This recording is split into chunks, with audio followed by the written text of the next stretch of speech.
আলহামদুলিল্লাহ, আসলে নবাব ফয়জুন্নেসা জামে মসজিদের অবস্থিত এখন এখানে আসছি 1903 ইংরাজি। আমি সবাইকে একটু দেখানোর চেষ্টা করি, যা যা আছে ভিতরে বাহিরে ইনশাল্লাহ সব কিছু দেখানো।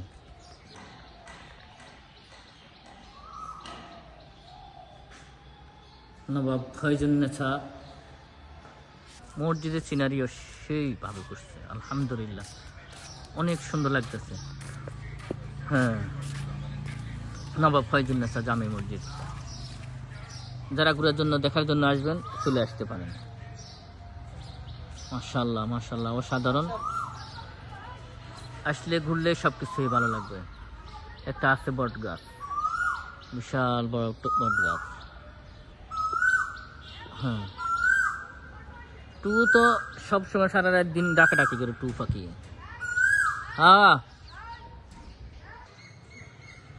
আমি আজকে নবাব বাড়ি এসে সিনারিগুলো দেখে আমার তো মনটা অনেক ভরে গেছে, অনেক ভালো লাগতেছে, অনেক অসাধারণ আলহামদুলিল্লাহ। এই যে নবাব ফয়জুন্নেসা ঈদগাহ মাঠ, ঈদগাহ মাঠের চতুর্দিকটা ঈদের সময় সবাই তো একবারে করে, মনে হয় যেন একটু ময়লা পাতা পাতা পড়ে রয়েছে এইটাই। মাশাআল্লাহ, সব কিছু সৌন্দর্যটা অন্যরকম।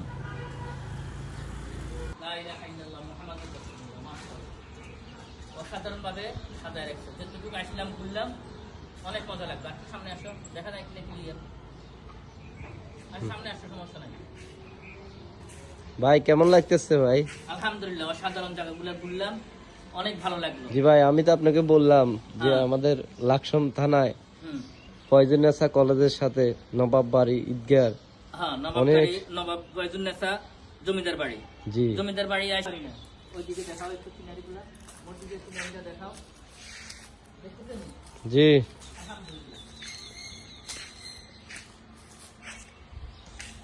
অনেক ভালো লাগলো না জায়গাটা? অনেক সুন্দর না? জি আলহামদুলিল্লাহ, অনেক সুন্দর।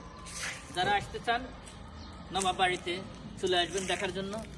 নবাবদের বাড়িঘর, জিনিসপত্র, আসবাবপত্র যা আছে সবকিছু দেখতে পারবেন, তাতে কোনো সন্দেহ নাই। সবকিছু দেখা যায়। ঠিক আছে, ওইদিকে ধরো একটু। ওই কলেজ না, এটা কলেজ নাকি? না, এটা বোর্ডিং। বোর্ডিং। আচ্ছা, কিসে বোর্ডিং দেয়? কলেজের বোর্ডিং। মাশাআল্লাহ, গাছগাছালা। হ্যাঁ, ওকে, চলো আমরা আজকের জন্য এখানে বিদায় নিচ্ছি। নবাবদের কবর। নবাবদের কবর। হ্যাঁ, সালাম আলাইকুম।